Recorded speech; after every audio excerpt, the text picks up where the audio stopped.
Welcome back.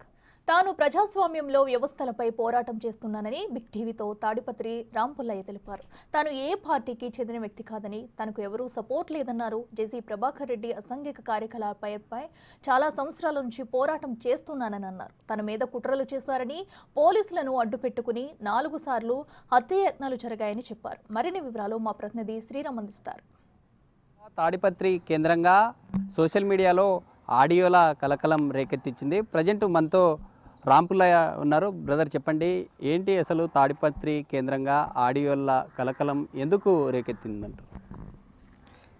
ముందుగా 2 రాష్ట్రాల ప్రజలకు నమస్కారం తెలియజేసుకుంటున్నాను. నిన్న జరిగిన ఒక ఆడియో కలకలం అనేది ఇది ప్రజాస్వామ్యబద్ధంగానే చేయని వ్యవస్థలపై పోరాటం అనే చెప్పాలి. నేను తాడపత్రిలో ఉన్నటువంటి జేసీ ప్రభాకర్ రెడ్డి గారు చాలా సంవత్సరాలుగా తను చేస్తున్న అసాంఘిక కార్యకలాపాలపై చాలా సంవత్సరాల నుండే వ్యతిరేకిస్తున్నాను. ఆ వ్యతిరేకతలో భాగంగా కొన్ని కుట్రలు నాపై జరిగినాయి. నాపై ఈ పోలీసు వ్యవస్థలను అడ్డం పెట్టుకొని 4 సార్లు మర్డర్ అటెంప్టులు జరిగినాయి. ఈ 4 మర్డర్ అటెంప్టులు అనేటివి కూడా మా సామాజిక వర్గంకు చెందిన వ్యక్తులతో చేపించినారు. ఇంకొకటి, నేను ఎక్కడ దురుసుగా ప్రవర్తించినాడని నా మీద అలిగేషన్స్ చేస్తున్నారు, కానీ నేను ఎక్కడ దురుసుగా ప్రవర్తించలేదు. ఇక్కడ కుట్రకోణం అనేది ఈ పోలీసు వ్యవస్థ, శాసన వ్యవస్థలు ఇద్దరు కలిసి నాపై చేస్తున్న కుట్ర. ఈ కార్యనిర్వాహక వ్యవస్థలను అడ్డం పెట్టుకొని, ఎందుకంటున్నానంటే 4 ఎస్పీలపై నేను కేసు వేయడం జరిగింది. ఆల్రెడీ కోర్టు ఆర్డర్లు కూడా ఇచ్చినాయి. నోటీసులు ఇవ్వమని చెప్పి కూడా 5 సంవత్సరాల నుండి హైకోర్టులో అడుగుతున్నా కానీ నోటీసులు ఇవ్వకోకుండా కూడా పోలీసు వ్యవస్థ నిర్వీర్యం చేస్తుండడం కూడా ప్రజలు గమనించాలా. ఈ కుట్రపూరితమైన ఈ ఆడియో లీక్ నేను చేస్తున్నా అంటున్నారు, కానీ ఈ ఆడియో మాట్లాడడానికి కారణం ఎవరు అనేది కూడా ప్రజలు గ్రహించాలా. ఇందులో ముఖ్య విషయం ఏమంటే, నేను ఆడియో వైరల్ చేసినారని అంటున్నారు, బాగానే ఉంది. రాంపుల్లయ్య కొన్ని మీడియాలో ఏమంటున్నారంటే, రాంపుల్లయ్య వైరల్ కావాలని ఇట్లా ఈ ఆడియోలు పెట్టినారు అంటున్నారు. నేను వైరల్ కావాలనేది నాకు అవసరం లేదు. నేను ఒక సామాజిక కార్యకర్తగా, ఫైట్ ఫర్ కాన్స్టిట్యూషనల్ రైట్స్ వ్యవస్థాపక అధ్యక్షునిగా రాష్ట్ర వ్యాప్తంగా ప్రతి ఒక్క అధికారికి, ప్రతి ఒక్క డిపార్ట్మెంటుకు, ఒక వ్యవస్థలకు తెలిసిన వ్యక్తిని నేను. అక్కడ ఉన్నటువంటి అధికారులు కానీ ఆ ప్రభాకర్ రెడ్డి వ్యక్తులను ఇంటి దగ్గరికి పంపించి మా అమ్మా నాయనలు అయినటువంటి ఇద్దరిని, సీనియర్ సిటిజన్ అయిన ఇద్దరిని చాలా బాధ పెట్టినారు. ఆ బాధ ఏదో ఒకసారి అందరూ పోయి అక్కడికి వెళ్ళి తెలుసుకుంటే కినా అందరికీ అర్థమవుతుంది. నేను రాంపుల్లయ్య అనే వ్యక్తిని పోలీస్ డిపార్ట్మెంట్ 40 మీద ఎస్పీల మీద ఎఫ్ఐఆర్ కట్టమని ఇచ్చిన వ్యక్తికి అక్కడ ఒక సిఐ గారికి రాంపుల్లయ్య తెలియదు అన్నట్టు మాట్లాడుతున్నారు. మీరు గ్రహించాలా. రెచ్చగొట్టే ధోరణి ఎవరు చేసినారనేది మీకు తెలియాలా. 40 ఎస్పీల మీద కేసు పెట్టేసిన వ్యక్తి గురించి ఒక సీఏ గారికి తెలియదా? ఎవరు రెచ్చగొట్టినారు, ఎవరు రెచ్చగొట్టే ధోరణితో మాట్లాడినారనే తెలియాల. ఈ కార్యనిర్వాహక వ్యవస్థలు, శాసన వ్యవస్థలు, కార్యనిర్వాహక వ్యవస్థలు, న్యాయ వ్యవస్థలు, ఇది ముగ్గురు ఒకటే ప్రజా వ్యవస్థలను తొక్కుతున్నారు. కాబట్టి ప్రజల కోసం నిత్యం నేను పోరాడతానని చెప్పి మరొకసారి తెలియజేసుకుంటున్నా.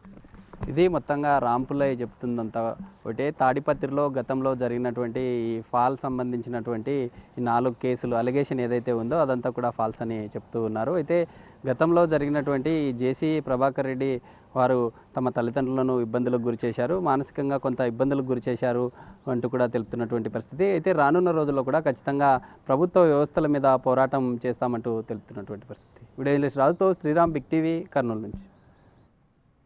తాడిపత్రిలో సామాజిక కార్యకర్త రాంపుల్లయ్య వ్యవహారం హాట్ టాపిక్ గా మారింది. తాడిపత్రి సీఐని బూతులు తిట్టిన రాంపుల్లయ్యకు సంబంధించిన మరో ఆడియో వైరల్ అవుతుంది. రాంపుల్లయ్యకు ఫోన్ చేసిన టౌన్ బ్యాంక్ సిబ్బంది జేసీ ప్రభాకర్ రెడ్డి ఏర్పాటు చేసిన మీటింగ్ కు రావాలంటూ కోరారు. ఇంటికి కూడా వెళ్లి చెప్పి వచ్చామంటూ బ్యాంక్ సిబ్బంది అతనికి తెలిపారు. దీంతో రాంపుల్లయ్య బ్యాంక్ సిబ్బందిని కూడా బూతులు తిట్టడం చర్చనీయాంశంగా మారింది.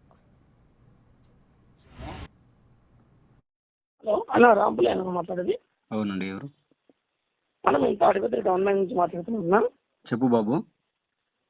అదే నా ప్రభాకర్ సార్ మీటింగ్ పెట్టారన్నా, వాళ్ళు ఏం చేయాలి? ఇంటికాడ కూడా చెప్పొచ్చాము 2 సార్లు. ఎందుకు పోతున్నావు ఇంటికాడికి? సార్ పంపించాడు ప్రభాకర్ సార్. ఏమవుతాడు ప్రభాకర్ రెడ్డి సార్? బ్యాంకుకు సార్కి ఏం సంబంధం? అట్లా కాదన్నా, అడిగిన దానికి సమాధానం చెప్పు ఫస్ట్. చెప్పాలి కదా ఆయనకు రెస్పాన్స్. ఏమి సంబంధం బ్యాంకుకు ఆయనకు నీకు? అట్లా కాదన్నా, మీటింగ్ పెట్టాను కాబట్టి అంటే ప్రభాకర్ రెడ్డి సార్ ఏం పోయి ఎవరిదన్నా మీరు పద్ధతిగా ఏ మాట్లాడండి. పద్ధతి కాదు ఏం కాదు, ఇంటికి పోతున్నాం ఇంటికాడికి ఏమన్నా ఉంటే నోటీసులు పంపించి చెప్పండి. పోయి ఇంట్లో కాడికి పోయి భయపడిస్తారా? ఆ?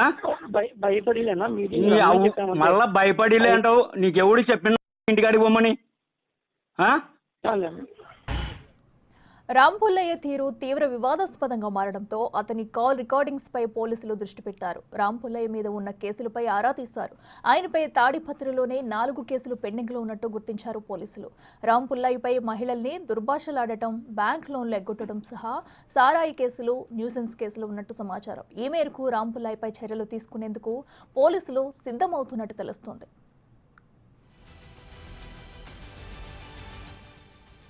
టౌన్ బ్యాంకులో రాంపుల్లయ్య లోన్ తీసుకుని ఎగ్గొట్టడంతో సిబ్బంది నోటీసులు పంపించారు. అలానే బకాయిలు ఉన్న అందరినీ పిలిచి సమావేశం ఏర్పాటు చేయాలని మున్సిపల్ చైర్మన్ జేసీ ప్రభాకర్ రెడ్డి సూచించారు. దాంతో సమావేశానికి రావాలని రాంపుల్లయ్యకు బ్యాంకు సిబ్బంది ఫోన్ చేశారు. బ్యాంక్ సిబ్బందిని బూతులు తిట్టడమే కాకుండా సమావేశానికి రాకపోవడంతో రాంపుల్లయ్యకు జేసీ ప్రభాకర్ రెడ్డి ఫోన్ చేశారు. అయితే జేసీతోనూ రాంపుల్లయ్య దురుసుగా మాట్లాడాడు. ఆ తర్వాత సీఐకి ఫోన్ చేసిన రాంపుల్లయ్య జేసీ ఫోన్ నెంబర్ అడిగారు.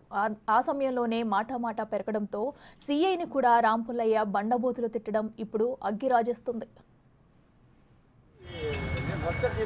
నమస్కారం అండి. నమస్కారం అండి, చెప్పండి. నేను జేసీ ప్రభాకర్ రెడ్డి మాట్లాడేది. నేను రాంపుల్లయ్యని మాట్లాడుతున్నా, చెప్పండి. చెప్పేది ఏం లేదు, కనీసం మీటింగ్ రా అంటే కూడా రాలేవా తమ్ముడు?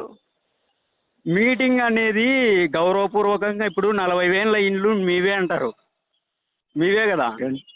ఏంటి తాడపత్రి నియోజకవర్గంలో 40,000 ఇల్లు మీవే అంటారు కదా. ఆ? ఎక్కువ మాట్లాడదు. ఎవరు? నేను గౌరవంగా మాట్లాడతాను. మేము గౌరవంగానే మాట్లాడుతున్నది. పెట్టారా? ఆ? నేను చూసుకుంటాలే. చూసుకో చూసుకో చూసుకో చూసుకో. హలో సార్ నమస్తే సార్. నమస్తే. సార్ నా పేరు రాంపుల్లయ్య. జేసీ ప్రభాకర్ రెడ్డి గారిది ఒకసారి నెంబర్ చెప్తారు సార్ మాకు? మీరు రాంపుల్లయ్యనా? అవును సార్. యా ఊరు? తాడిపత్రి సార్, అంబేద్కర్ నగర్. నేను చెప్పాను నీకు. అవునవును, ఆయన బెదిరిస్తున్నాడు. మీరు కంప్లైంట్ ఇస్తా కానీ కంప్లైంట్ కట్టరు కదా మీరు, అందుకని నెంబర్ అడుగుతున్నా. ఏమంటాడు ఆయన? ఫోన్ చేసి నీ కథ చూస్తా అంటున్నాడు. ఎవరు? జేసీ ప్రభాకర్ రెడ్డి. ఎవరిని? నేనా? ఆయన కథ ఆయన ఏం కథ చెప్తాడో మళ్ళా ఫోన్ చేసి అడుగుదాం అనుకుంటే ఫోన్ లిఫ్ట్ చేయడం లేదు, వేరే వాళ్ళతో చేపించినారు. ఆయన నెంబర్ మీరు తమరు చెప్తే ఏం కథ చూస్తాడో కూడా. అంతే కదా సార్. నీకు నంబరు? అవును కదా. ఎవరు నువ్వు? నువ్వు వచ్చి పోలీస్ స్టేషన్ గురించి కంప్లైంట్ ఏం మాట్లాడుతున్నావు? నాది తెలుగు. అవును, తాడపత్రి టౌన్ సీఏ గారు కదా. ఏమి ఇంకా వేరేదేముంది? నేను నువ్వు పెట్టుకున్నటువంటి సర్వెంట్ కాదు. ఇంకెవరు? సర్వెంట్ కాదు. ఇంకెవరు? మీరు సర్వెంట్ కాదు అంటున్నారు, మీరెవరు? నేను ఇన్స్పెక్టర్ని. అవును, ఇన్స్పెక్టర్ గారే. ఇన్స్పెక్టర్ని. సర్వెంట్ కాదు నేను. ఇంకెవరు పెట్టినారు మీరు సర్వెంట్ గా మిమ్మల్ని? నువ్వు ఎవరురా నువ్వు నాకు సర్వెంట్ అనేదానికి?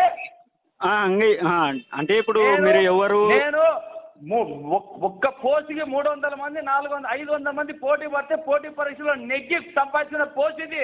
మొగోడు నీకు జీతం ఎవడిస్తాడయా?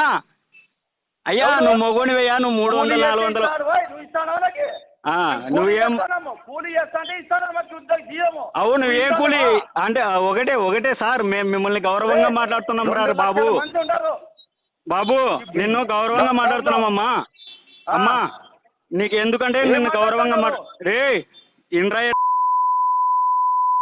రే రారా అనంతపురం రారా. నువ్వు నీ లైవ్ లొకేషన్ నువ్వు రారా. నువ్వు నా కొడక రారా. ఇప్పుడు లైవ్ లొకేషన్ పెడుతున్నావు రే. నీకు లైవ్ లొకేషన్ పెడుతున్నావు, నువ్వు రారా. నువ్వు మొగోని అయితే రే. ఓకే రా, నీకు పెడుతున్నా చూడరా. నీ పెడుతున్నా చూడరా బాబు, పెడుతున్నా చూడు లైవ్ లొకేషన్.